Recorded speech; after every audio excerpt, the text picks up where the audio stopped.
85페이지 보도록 하죠. 자, 먼저 1번 주요 구조부. 이것은 뭐 쉽지만 꼭 확인해 두십시오. 주요 구조부 하면 약자로 뭐라고 합니까? 주요 구조부. 주요 구조부. 약자로 내기, 바보, 지주. 이게 떠올라야 돼요. 내래뼈, 기둥, 그 다음 바닥, 포, 지붕틀, 주계단. 그래 1번 그렇게 해서 체를 해보고요. 그래서 답은 4번 있던 것이고 나머지는 주요 구조부가 아니죠. 3번 보겠습니다. 이 건축법령상 건축물과 관련된 설명에다 옳은 것을 모두 고른 다음에 이렇게 돼 있죠. 자, 1번 지하층의 뜻을 물어보고 있는데요. 지하층이라고 것은 바로 건축물 바닥이 지표면 아래 있는 층으로서 그 바닥으로부터 지표면까지 평균 높이다 줄 거예요.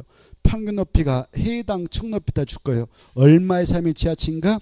2분의 1이죠. 그래서 3분의 1이 틀렸죠. 2분의 1이어야 되고요. 니은 계축 뜻은 바로 철거가 나와야 되잖아요. 근데 멸시 나오면 이것은 재축이라고 해야 됩니다. 재축. 그래서 계축이 틀렸던 것이고요.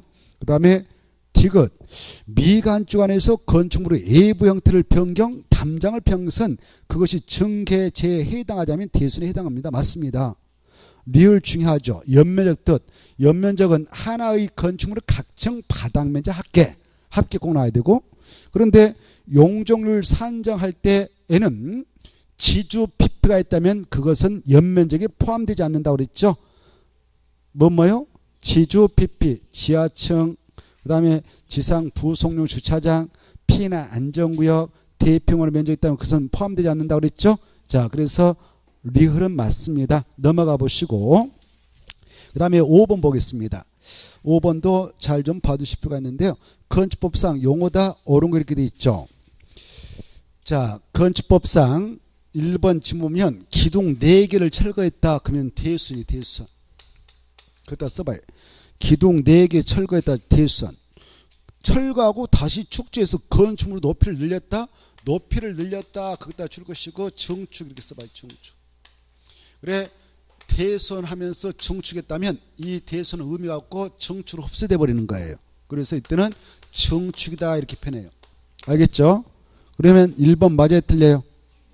틀렸죠? 재축이 아니라 뭐라고요? 증축. 2번 지붕틀 3개를 증설 거기다 줄까 봐요. 이걸 대수선할 수 있어요.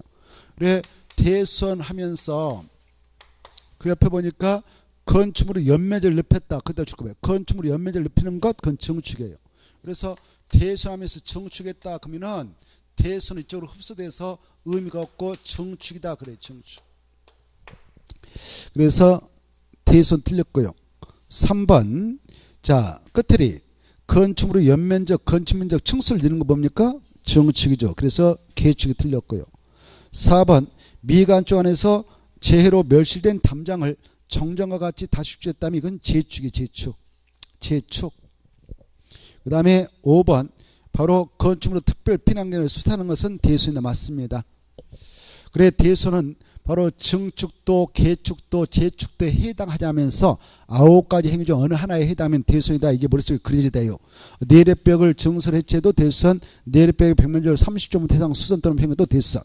그 다음에 바로 기둥을 증설 해체도 대수선, 3개 이상 수선 또는 평균도 대수선. 그리고 보라든가 지붕틀도 똑같고 방화벽, 방화구역은 바닥을 증설해체 수선평균도 대수선.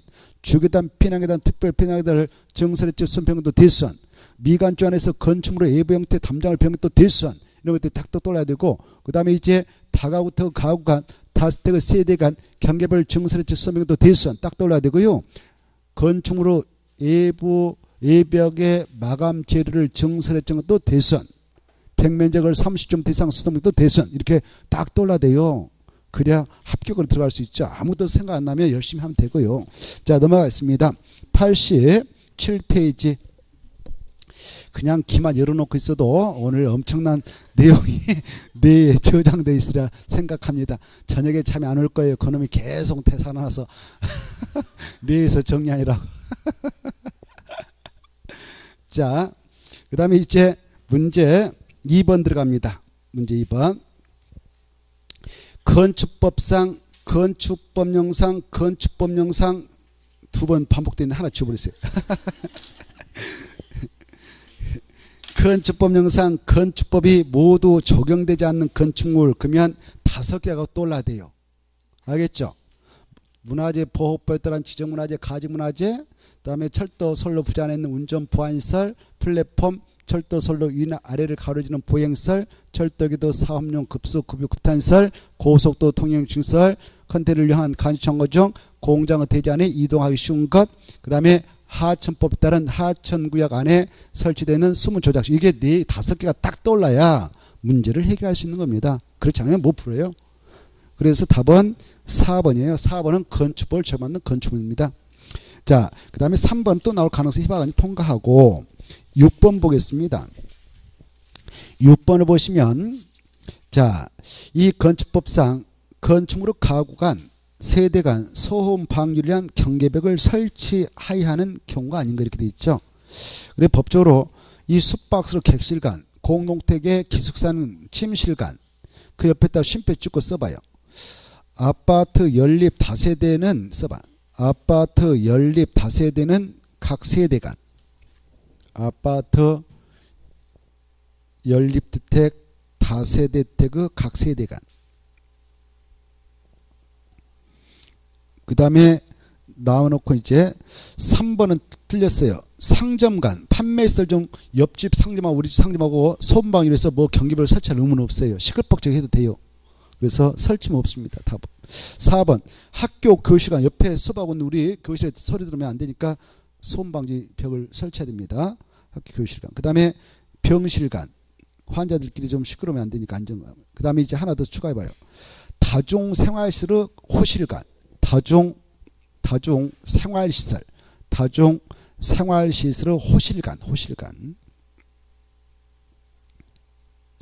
그 다음에 노인 복지주택의 각 세대간. 노인 복지주택의 각 세대간. 그 다음에 하나만 더. 노인 요양시설.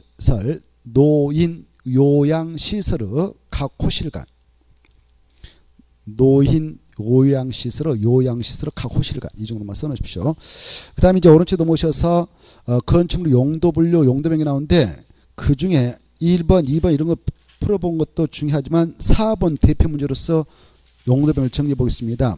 그리고 용도명은 꼭 올해 할 문제 나옵니다. 근데 9개의 시설과 26개 용도군 표 있잖아요. 그 표를 외우지 못해 아무런 의미 없다고 그랬어요. 알겠죠? 생각나죠? 그 표. 9개 시설군과 29개 용도군 표. 그걸 외우지 못하면 백날 풀어봐 시간 낭비. 알겠죠? 그걸 전제하고 이거 문제를 풀거든요. 알죠? 암기 해놓고 있나요? 여러분 언제 암기 하실랑지 모르겠습니다.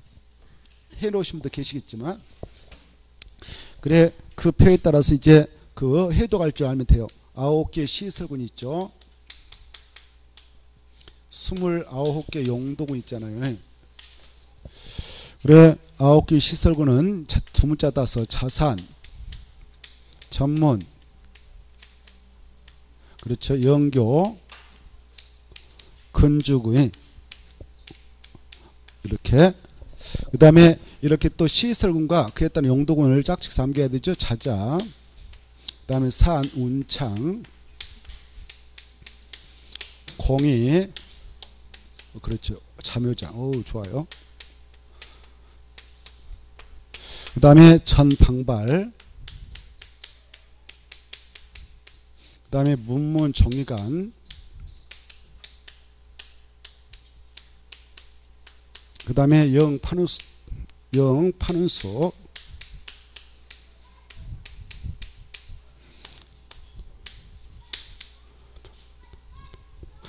다중생활시 이종중. 그 다음에 교교 은호수약.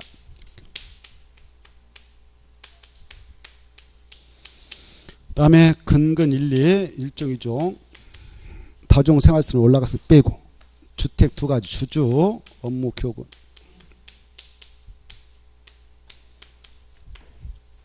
그동 이렇게 돼 있는데 그래 위로 올라가면 상위 시설군이라 하죠. 상위 시설군. 밑으로 가면 하위 시설군이라 하죠. 상위 시설군에서 하위 시설군으로 내려가면서 용도하면 뭐 합니까? 신고.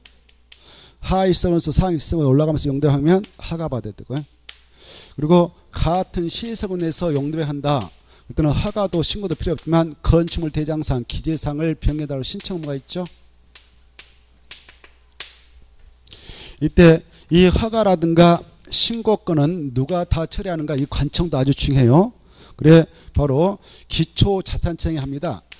저 시에서는 시장, 군에서는 군수, 자축에서는 자치구청장이 해주죠. 서울특별시 6대 광역시에서는. 근데 자치구가 없는 기초자산체가 없는 세종시하고 제주도에서는 특별자치 도의사가 직접 해줘.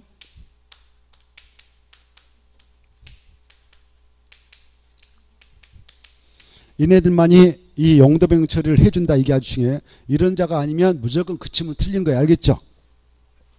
그래 이때 이 여기 보세요.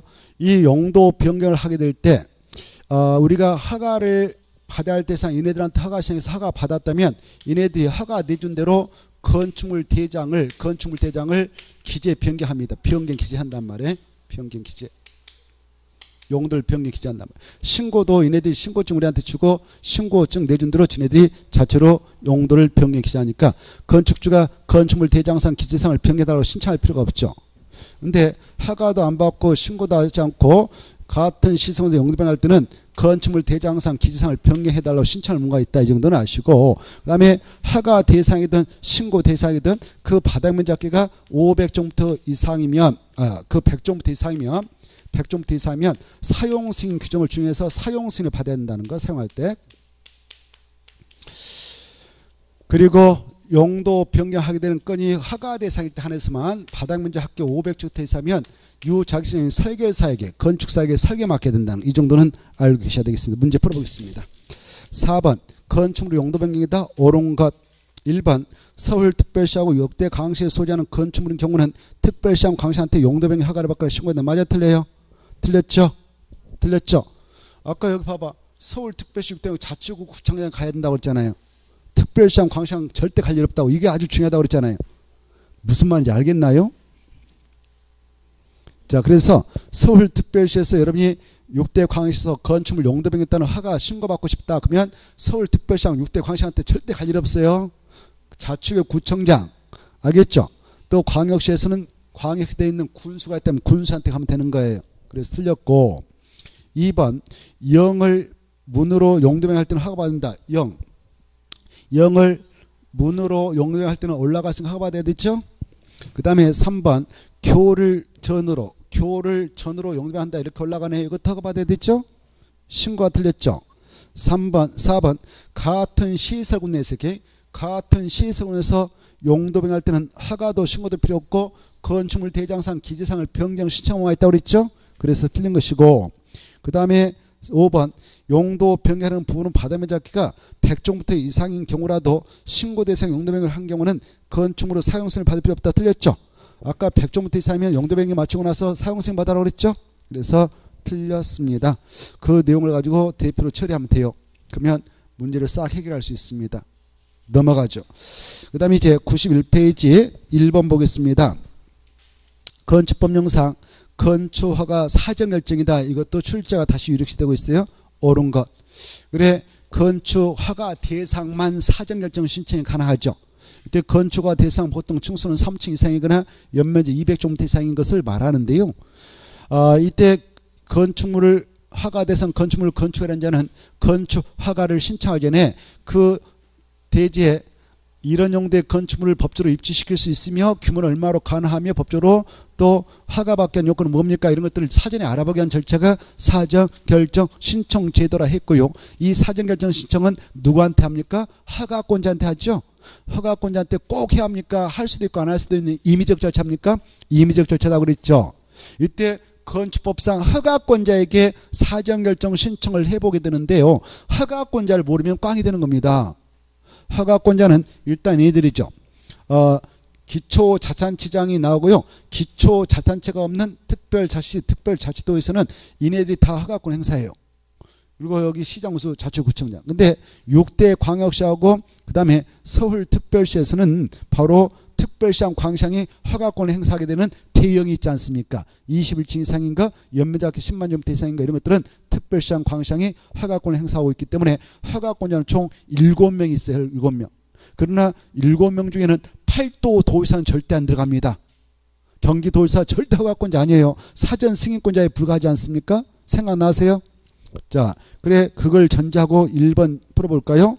사전 결정 옳은 거 이렇게 되는데 1번 A도 경기도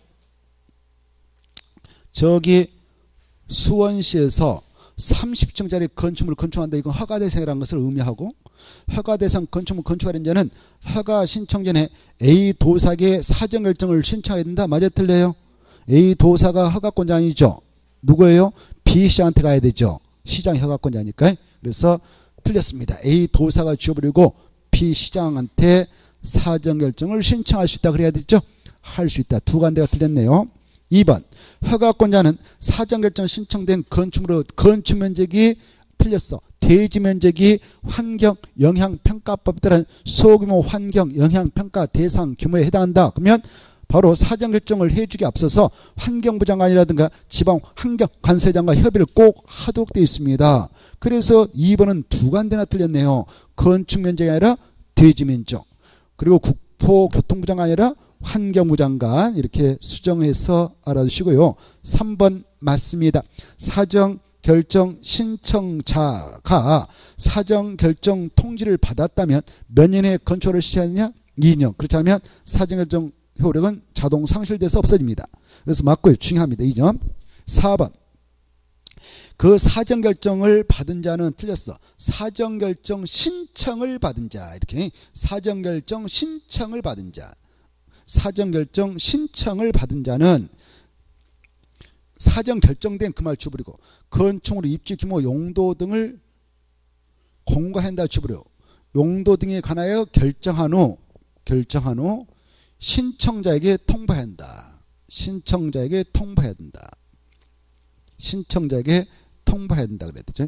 사전 결정 신청을 받은 자는 건축물 입지 규모 이런 용도에 관하여 사전 결정한 후 신청자에게 통보해 줍니다. 그 다음에 5번 사전 결정 신청자는 그 신청 시 필요하다면 건축의 심의 교통영향 평가서의 검토를 동시에 신청할 수 있다. 없다가 틀렸어요. 있다. 2번 보겠습니다.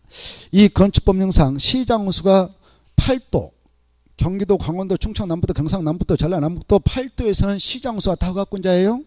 도의사는 허가권자 아닙니다. 사전 승인권자죠. 알죠? 그때 이 도의 도지사한테 도 살아있는 시장 군수가 다 허가권자인데 건축 허가인데 이네들한테 어떤 건에 대한 허가시가 들면 도지사한테 허가 되기 전에 미리 사전 승인을 받고 승인을 받은 후에 허가권을 행사해야 됩니까? 사전 승인 대상 있죠? 이네들 허가 신청 받았을 때 도지사님한테 가서 승인을 받아야 할 게 있습니다. 어떤 거냐? 바로 대형 건. 바로 21층 이상인 건축물이거나 21층 이상 건축물에 관한 건축허가. 그 다음에 연면적 합계 10만 제곱미터 이상인 건축물로 건축권. 연면적 10분의 3 이상 증축으로 이런 21층 이상 증축 10만 제곱미터 이상은 증축권에 대한 허가신이 들면 시장과 군수는 도지사한테 승인받아서 허가권 행사하는 겁니다. 근데 이러한 대형이라도 그 건축물 용도가 창고다 공장이다 이것은 규모와 관계없이 이자들이 그냥 자체로 허가권을 행사해서 처리하지 도지사한테 사전 승인 받는 거 절대 아니다. 이게 중요해요. 뭘까 무슨 사전 승인 대상 아니다고요? 창고하고 공장 아주 중요합니다. 그리고 자, 이 시장과 군수가 허가권을 행사하기 앞서서 또 도지사한테 승인을 받을 게 있죠. 이 도지사가 이런 시군 내에다가 바로 주거환경 교육 환경을 보호하기 위해서 도지사가 딱 전공했다. 그렇다면 이 안에서 허가 신청 들어온 건 중 무엇은 도지사님한테 승인받으러 가야 되냐? 유수기. 생각나요? 유락설하고 숙박설 규모와 관계없이. 그 다음에 이 군책에다 도지사가 그 자연환경을 보호하기 위해서 수지를 보호하기 위해서 딱 도지사가 지정 공고했다. 그러면 이 안에서는 3층 이상인 것 또는 연면적 합계 1,000제곱미터 이상인 것으로서 바로 이상으로서의 유수기하고 011 생각나요? 유락설, 숙박설, 공동태, 일반 업종, 일반 업무설 이런 것들이 떠올랐으면 좋겠습니다. 자, 그래서 2번 보겠는데 사전 승인을 받아야 하는 건축물이 이렇게 돼 있죠. 1번 공장은 아니다. 2번 창고 절대 아니다. 3번 자연환경 보호 도지사 지정 공고했지만 연면적합계 900에 불과하고 2층에 불과한 유락설은 아니고 3층 이상이거나 연면적합계의 1,000제곱미터 이상일 때만 가는 거죠. 그래서 틀렸고요. 4번 주관경을 보호하기 위해서 도지사 청구했다면 유수기는 무조건 승인받으러 가야 돼요. 유수기. 자, 그래서 맞고요. 수질 보호를 위해서 도지사 청구했다면 3층 이상이나 연면적합계 1,000제곱미터 이상인 유수기하고 공률 있죠. 이것은 규모 미달되죠. 승인받으러 가지 않습니다. 넘어갑니다. 3번 이 건축법상 건축허가 제한과 허가받은 건축물의 착공 제한을 잘 정리해 두셔야 됩니다. 출제가 유리됩니다. 3번 자 그래 건축법상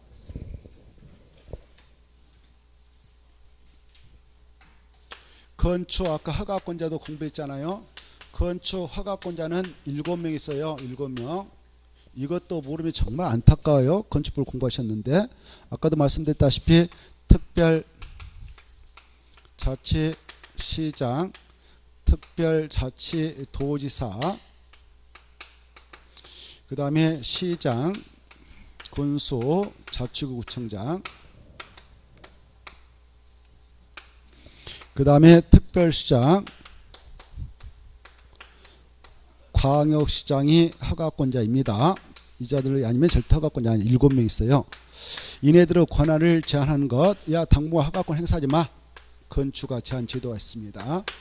또 허가받은 거 착공에 못 들어가가 착공 제한도 할 수 있죠. 이때 이렇게 제한할 수 있는 권자, 제한권자가 있어요. 제한권자 누구냐? 제한권자는 국장님하고 그리고 특별시장, 광역시장, 도지사가 있습니다. 국장은요 허가권자 7명보다 다 유사합니다. 국장은. 그래서 허가권자가 다 제한할 수 있어요.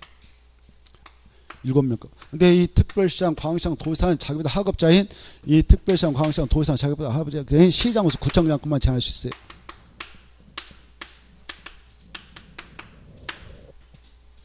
이네들만 제한할 수 있는데 이때 국장은 국토관리상 필요하다면 직권으로 제한할 수 있고 다른 부서의 장관, 주무장관이 요청하면 제한을 해서 줄 수가 있습니다. 국방상 국방부 장관이, 국민경제상 기획재정부 장관이, 환경부처상 환경부 장관이 이렇게 제한 좀 해주세요라고 요청하면 요청받아 제한을 할 수 있죠. 그리고 이 자들이 이 꼬마들 거 권한을 제한할 때는 일단 제한 조치하고 즉시 국장한테 보고 올립니다. 보고받은 국장은 그 제한이 지나치다 인정되면 해제해라라고 해제할 것을 명할 수 있습니다. 명할 수 있다. 권고할 수 있다. 명할 수 있다. 명할 수 있습니다. 근데 시험에서는 권고할 수 있다 이렇게 나왔어. 그럼 틀리겠어요. 명했는데 명하면 이네들은 따라야 돼요. 따라야 돼. 응해야 한다. 그 다음에 이제 키포인트. 이 국장과 이네들 권한을 제한할 때 제한기간이 아주 중요한데 제한기간은 원칙 몇 년일까요? 1년일까요? 2년일까요? 이게 중요해. 제한기간은 원칙 2년인데 몇 해 하나요? 또 연장해서 제한할 수 있냐? 1회 하나요? 1년 이내 범위에서 제한기간 연장할 수 있다. 이게 아주 중요합니다. 그리고 이제 제한하게 될 때는 제한기간, 제한사유, 제한하게 되는 건축물 용도를 정확히 정해서 바로 이 제한권자들이 허가권자한테 통보하면 이 자들이 공고를 해요. 자, 이 흐름을 좀 알고 계시면 좋겠습니다. 자, 03번 건축가 제한에다 틀린 것 2번 봐보세요. 교육감이 국장한테 제한해달라 요청할 수 있을까요? 없을까요? 교육감은 국장하고 게임이 안 됩니다. 알겠나요? 교육감은 국장한테 요청 못해요. 장관이나 교육부 장관이나 요청할 수 있지. 그래서 교육감은 자격 미달이에요. 그래서 틀린 겁니다. 알겠나요? 누가 요청할 수 있다고요? 장관. 그래서 틀렸습니다. 나머지 맞습니다. 읽어보시고요. 그 다음에 오른쪽 넘어오셔서 8번 보겠습니다. 8 보면 건축법령상 건축과 건축신고 다 틀린 거 이렇게 돼 있죠. 1번 허가 대상 건축물을 하려도 바닥 면적 합계가 85제곱미터 이내의 증축이다. 그러면 신고하면 허가받은 건조합니다. 건축법상 건축 신고 대상이 있습니다. 신고 대상으로서 신고하면 또 허가받을 필요 없는 거예요. 허가받은 걸로 간주가 되죠. 2번 시장우수는 연면적 합계 10만 제곱미터 이상의 공장을 건축 허가하려면 아까 봐봐요. 공장은 창고는 규모와 강시 시장우수가 다 허가권 행사하지 도사한테 승인받을 할 일 없다고 그랬죠. 그래서 맞아요 틀려요.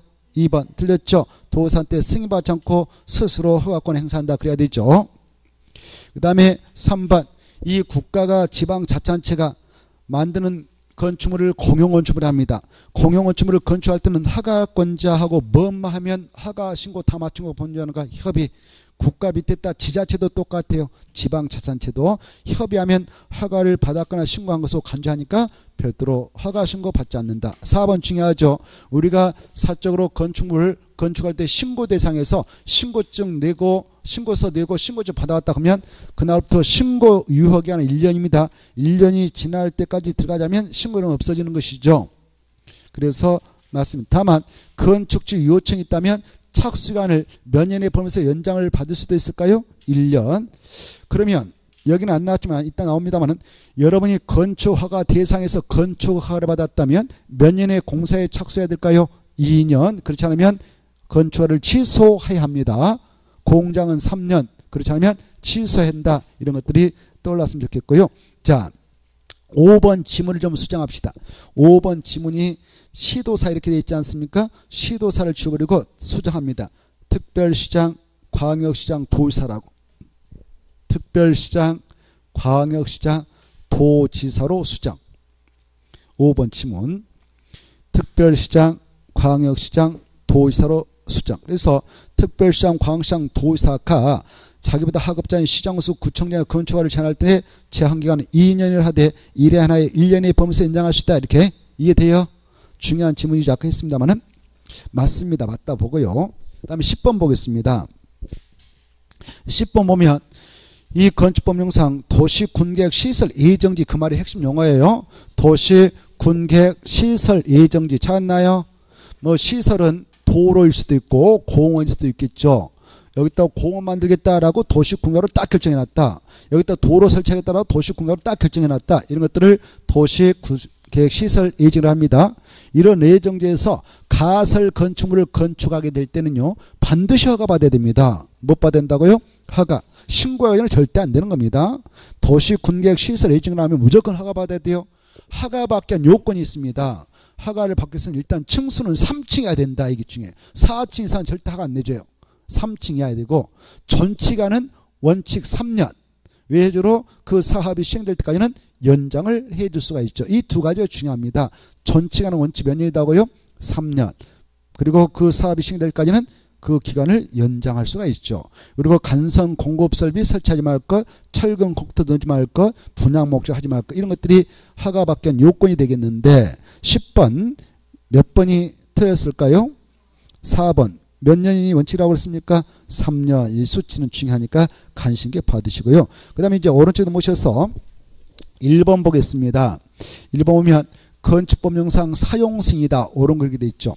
건축법상 건축허가 받아서 공사에 들어가서 착공신고하고 공사 끝났다. 사용하려면 사용승인 신청해서 사용승인 받아야 되고 건축신고 대상도 신고증 받고 와서 공사 들어갈 때 착공신고하고 공사 끝나면 사용승인 신청해서 사용승인 받아야 되고 아까 도시군계획시설 예정지에서 가설건축물을 지겠다라고 건축을 받았다면 그것도 착공할 때 착공신고하고 공사 끝내면 사용승인 신청해서 사용승인 받아야 사용할 수 있는데 국가 소유의 건축물 지방자치단체 소유의 건축물인 공용건축물은 건축허가 신고 대신 협의해서 허가받은 걸로 간주해서 공사에 들어갈 때 착공신고도 하지 않고 공사 다 끝난 다음에 사용 승인 받는 대신 공사료 통보만 하면 된다. 이렇게 알아주셔야 합니다. 자, 그럼 이제 우리 사용승인 신청 대상은 세 가지가 있다.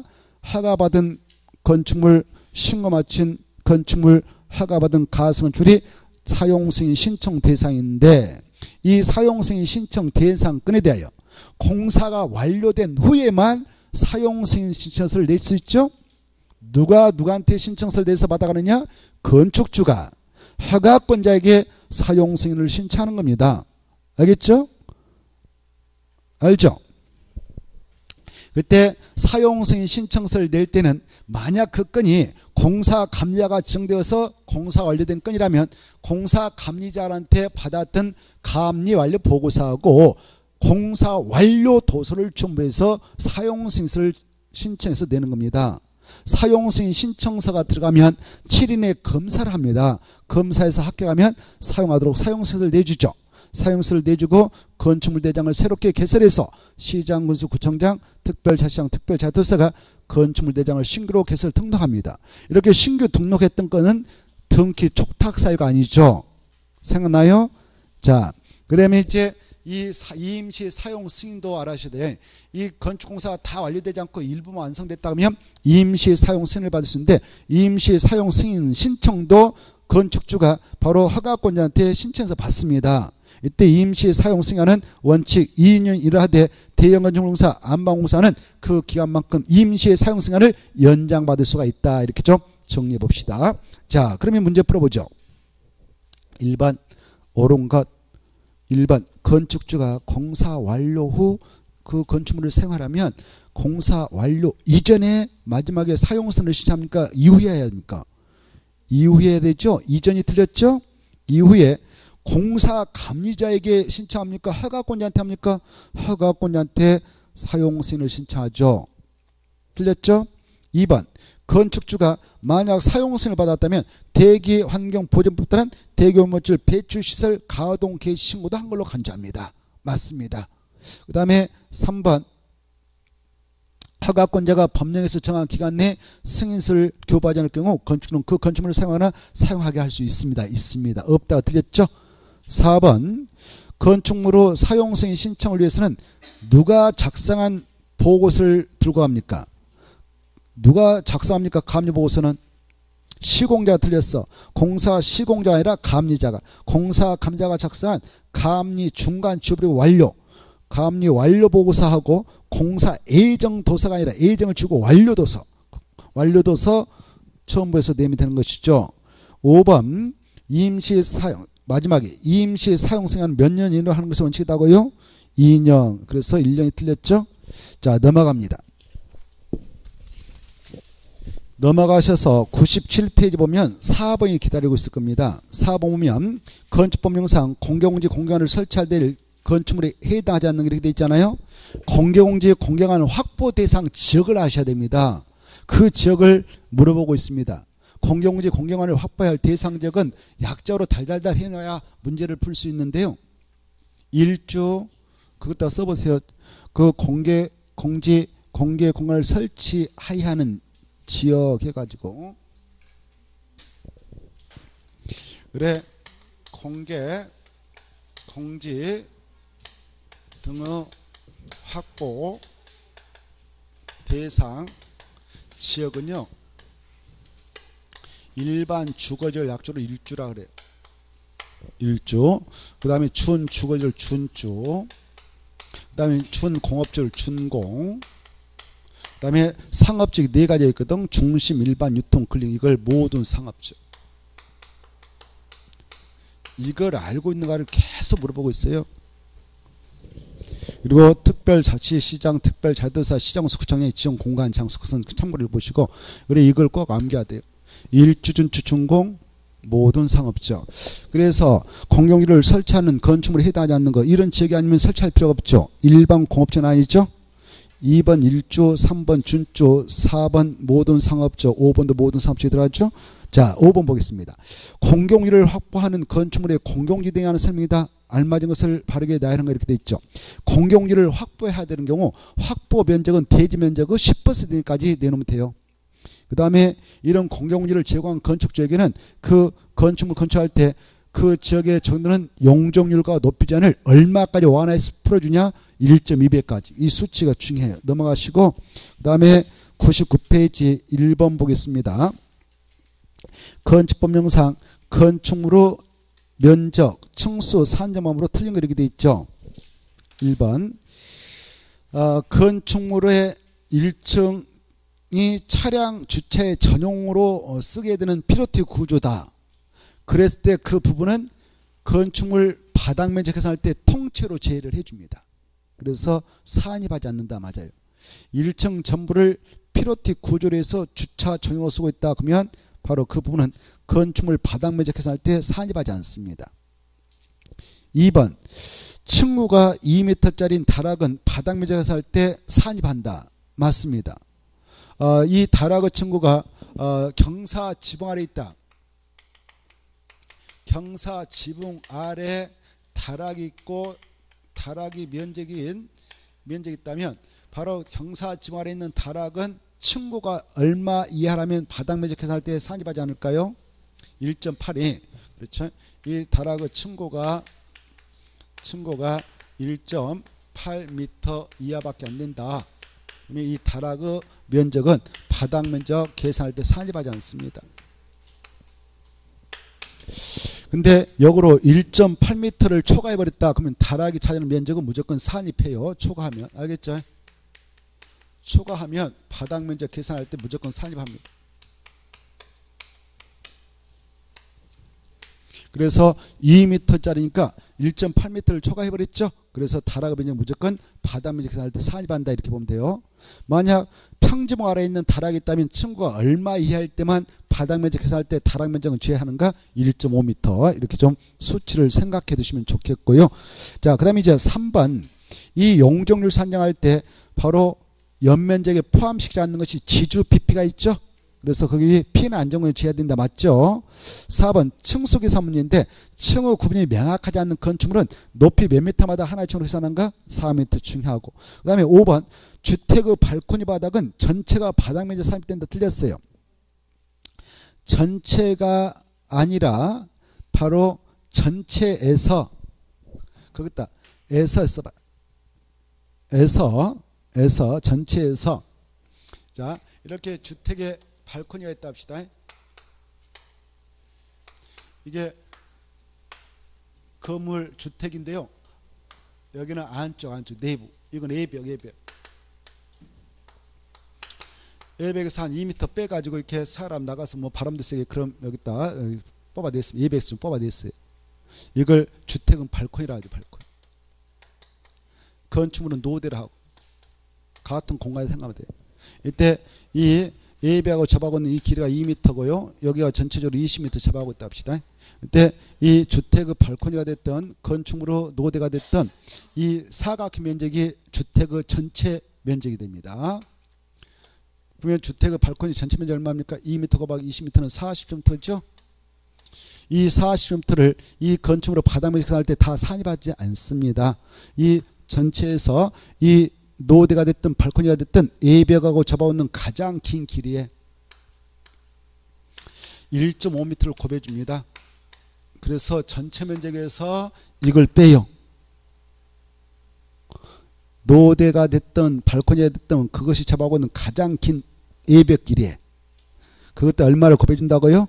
1.5m를 곱해줘.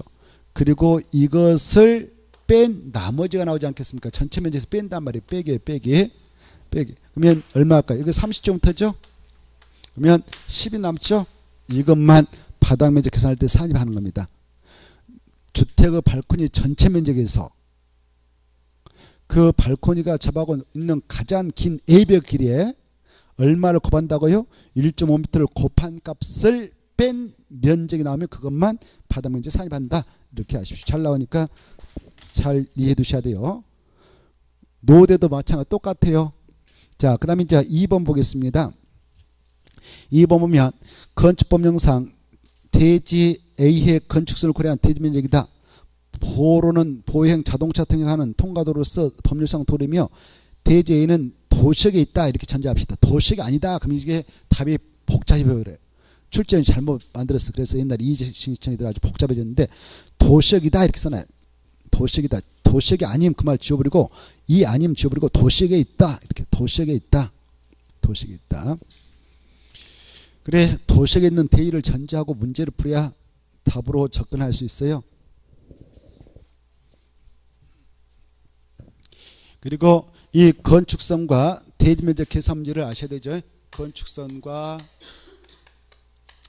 대지면적 계산 산정 관계를 아셔야 되죠. 그래 이렇게 도로 소요 넓이 4m 이상의 도로하고 그리고 대지가 접하고 있다. 그때 이 대지의 그 건축선은 대지의 그 경계선과 도로 경계선, 도로와 대지 경계선 그 자체가 건축선이 되죠. 이렇게. 이렇게. 근데 만약 이렇게 대지가 있는데 여기는 소요돌비의 몸미치는 2m밖에 안 된다. 도로폭이. 그리고 양쪽에 대지가 있다. 그러면 소요돌비 4m를 확보해서 도로 중심을 기점으로 해서 이쪽으로 2m, 이쪽으로 2m, 그러면 4m가 되죠. 이걸 후퇴한 선을 건축선으로 해라라고 강행으로 규정하고 있습니다. 이때 이 건축선이 이렇게 건축선이 대지 안에 강제로 후퇴해서 거졌다면 이 도로 사이에 있는 그리고 건축선과 도로 사이에 있는 이 부분은 도로 경계선과 건축 사이에 있는 이 대지 부분은 하나의 대지면 계산할 때 산입할까요? 산입하지 않을까요?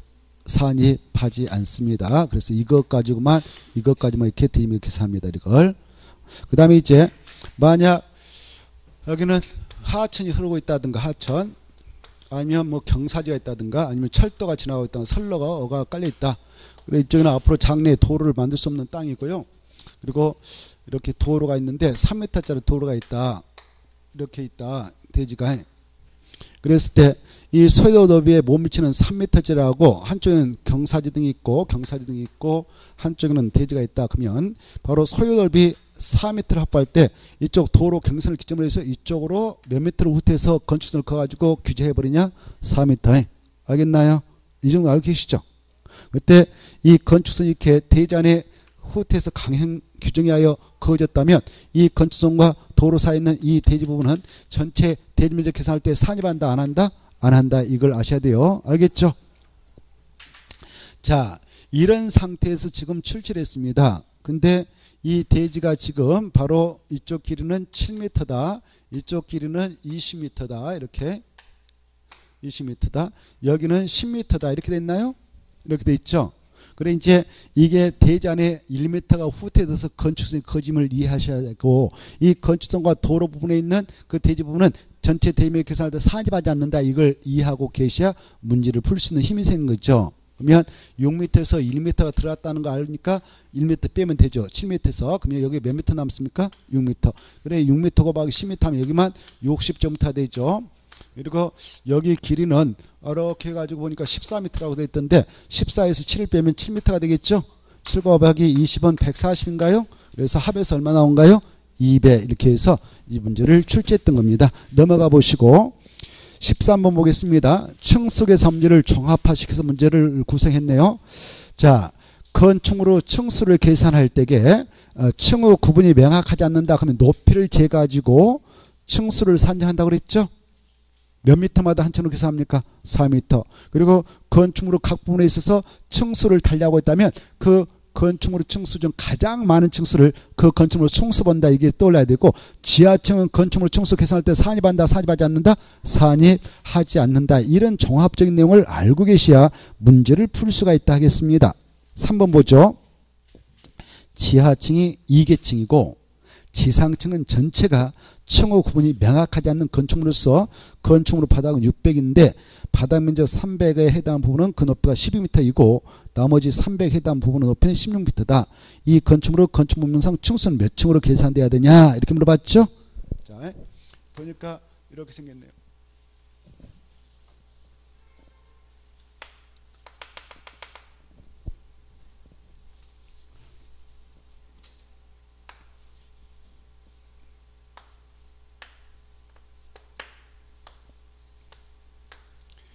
자, 지하층이 지금 몇 개로 됐냐? 지하층이 그냥 땅속에 묻혀있는 층은 2계층이네요. 그러면 지하층 층수 계산할 때 산입하지 않죠? 신경 쓸 필요 없죠. 그리고 여기 300하고 뭐 300이 있는데 이렇게 가져봅시다. 여기는 몇 미터인가요? 한쪽은 12m, 한쪽은 10m. 그러면 층의 구분이 명확하지 않은 건축물인데 이쪽은 4로 나누면 4, 32, 여기 4로 나누면 4, 46이. 그러면 가장 많은 층수가 그 건축물 층수로 간주되니까 4층짜리 건물이다 이렇게 나와야 되죠. 자, 문제 5번 들어가겠습니다. 5번. 문제 5번 보면은 다음 그림은 지상 3층과 다른 구조를 갖추고 있는 다세대 주택인 건축물이다. 2, 3층은 주거 전용 공간이다. 2, 3층은 주거 전용 공간이다. 2, 3층. 2층, 3층 100백이죠. 그리고 지붕이 경사 형태인 다락의 높이는 1.7m다. 경사 지붕 아래에 다락이 있다? 1.7m밖에 안 된다. 그러면 다락의 면적은 바닥 면적 계산할 때 산입할까요? 안 할까요? 안 하죠. 1.8m 이하면 산입할 필요 없죠. 그래서 50이 다락이 차지하고 있는데 그건 바닥 면적 계산할 때 빼버립니다. 신경 안 써도 됩니다. 그리고 대지 면적 200제곱미터다. 용적률 건폐 한도가 각각 250으로 되어 있다. 이때 증축 가능 최대 면적 얼마냐 이렇게 물어봤네요. 일단 이 건축물 보니까 대지가 아까 얼마라고 했나요? 대지 면적이 대지가 200제곱미터다. 근데 이 대지의 건폐율이 얼마 적용된가요? 최대한 50. 용적은 얼마 적용되는가요? 200% 적용된가요? 이렇게 맞나요?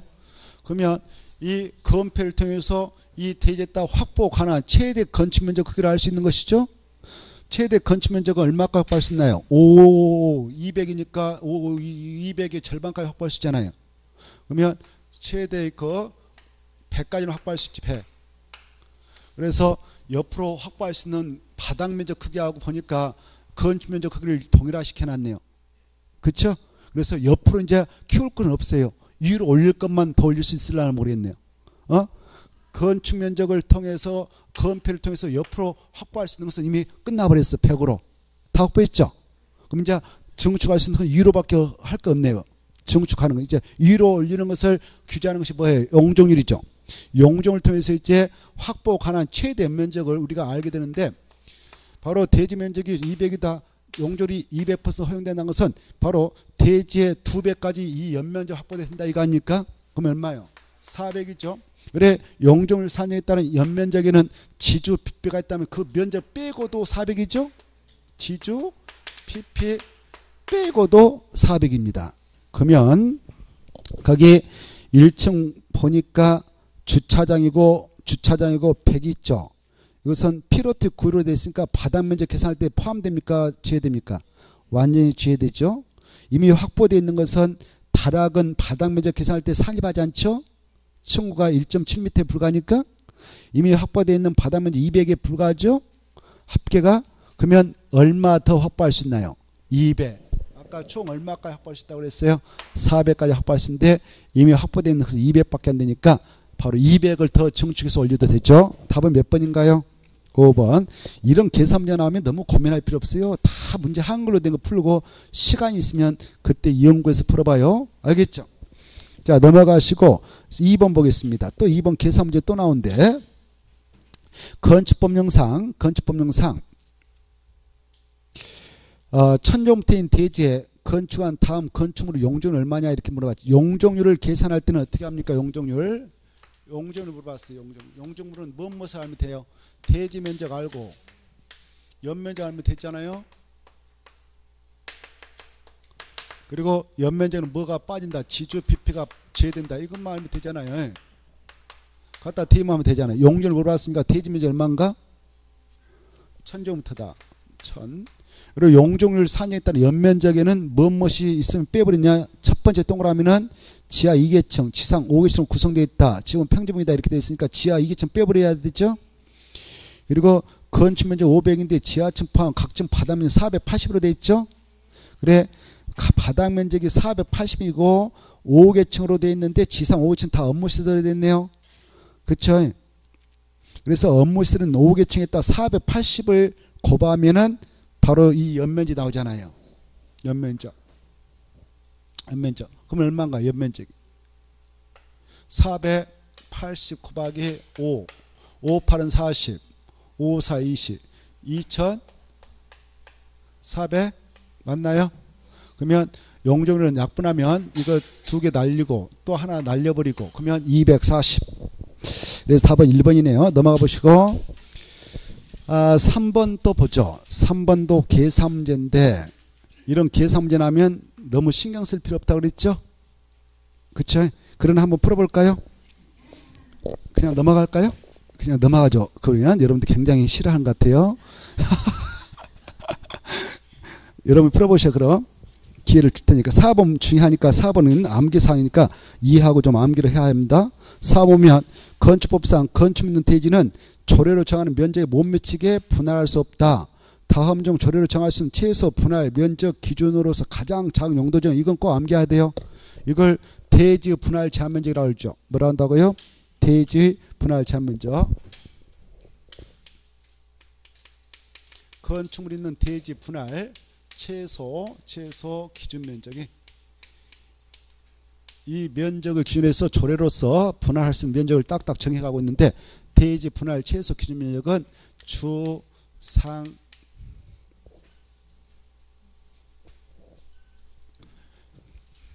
주상공록 기에서 6, 15, 15, 206 이렇게 주상공록기 주상공록에서 6, 15, 15, 206 6, 15, 15 뒤에는 똑같아.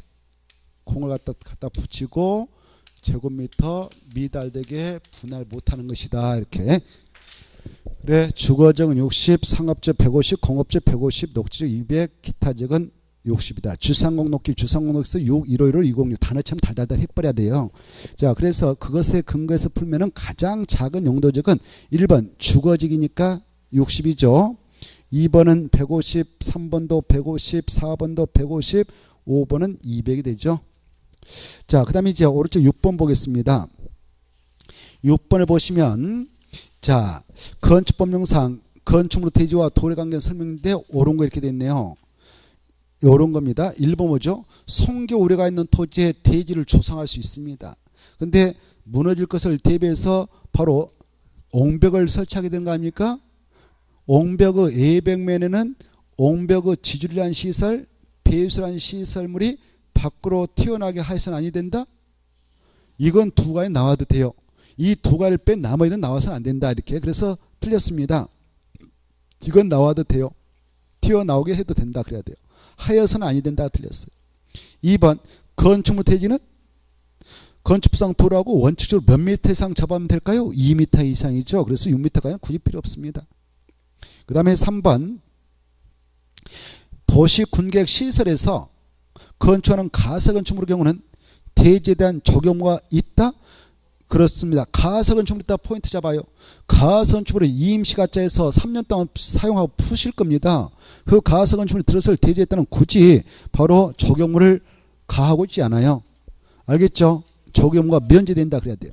면제된다. 있다가 아니라 면제된다. 적용과 면제된다. 4번 연면적이 5,000제곱미터 이상이 마지막에 농수산물 유통 시설이라도 공공지 설치물을 면제해줍니다. 이것은 면제해주는 거예요. 설치해야 된다. 틀렸어요. 농수산물 유통 시설에 가보면 그 배추 트럭 올라오고 여러 가지 농산물 싣고 오는 트럭이 왔다 갔다 하는데 위험해서 어떻게 우리 시민들 가서 휴식공간을 활용합니까? 그래서 설치물을 면제해주고 있어요. 하얀 다 틀렸고요. 5번 건축물의 지표 아래 땅속 밑에죠. 땅속 아래 부분은 건축선의 수익을 넘을 수 있다. 맞죠? 땅속에서 넘어도 되지만 어디서는 안 넘어서는 않는가? 지상에서는 절대 넘어서 안 된다. 이렇게 하십시오.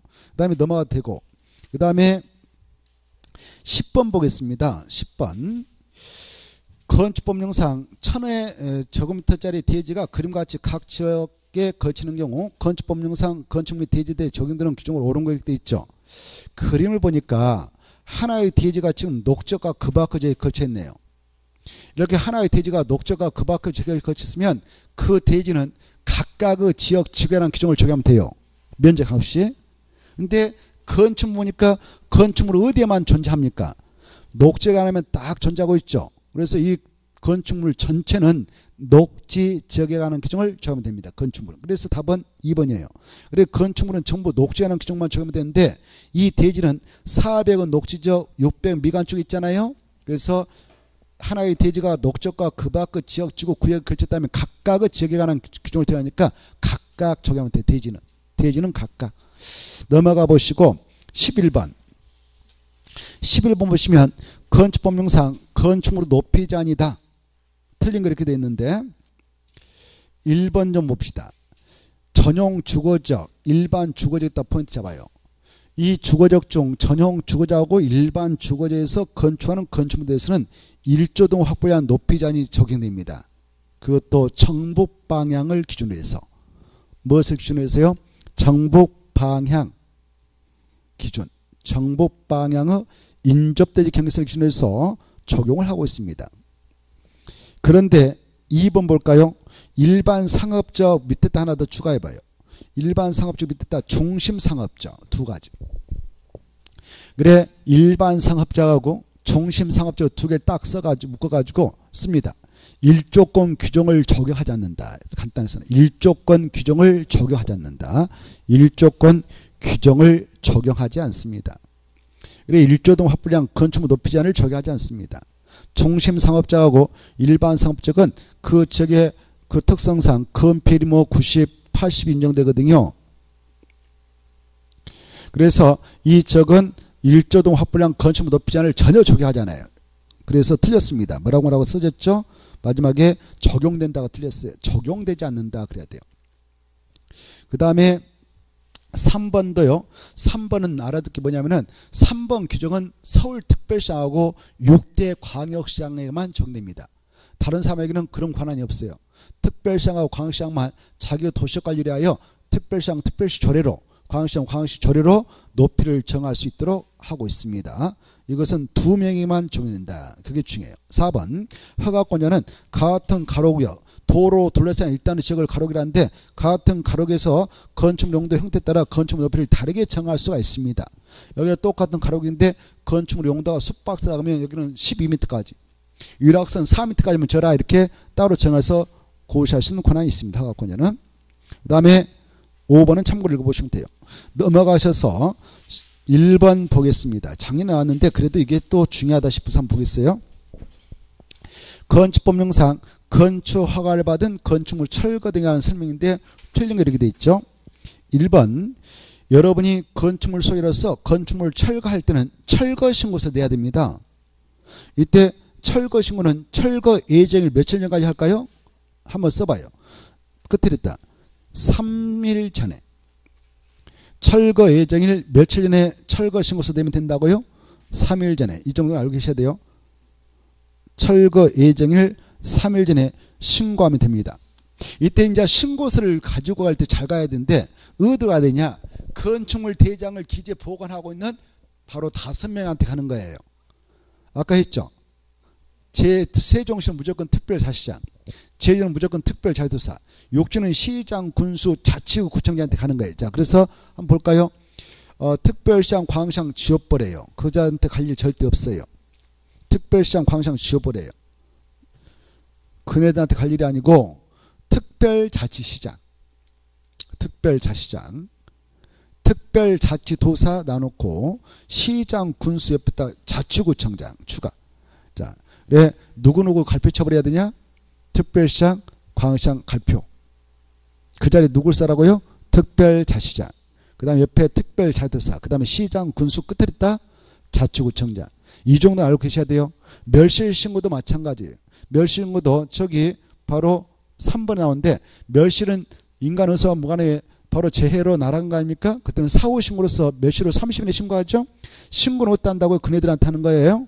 똑같아. 그리고 이 철거신고서하고 멸실신고서 한 장으로 되어 있어요. 그래서 철거신고하고 싶으면 철거에다 체크하면 되고 멸실신고하고 멸실에다 체크하면 되는 건데 이때 이제 2번도 한번 볼까요? 2번 건축물 소유자가 건축물 철거하려면 철거지 몇 시간까지 아까 내라고 그랬어요. 3일 전까지. 그때 철거 멸실신고 같은 서시로 됐다고 그랬지 한 장으로 됐다고 그랬죠. 그때 해체 공사 계획서를 처음부터 제출하면 된다. 그 다음에 4번 이번에 요즘에 뜨고 있는 거죠.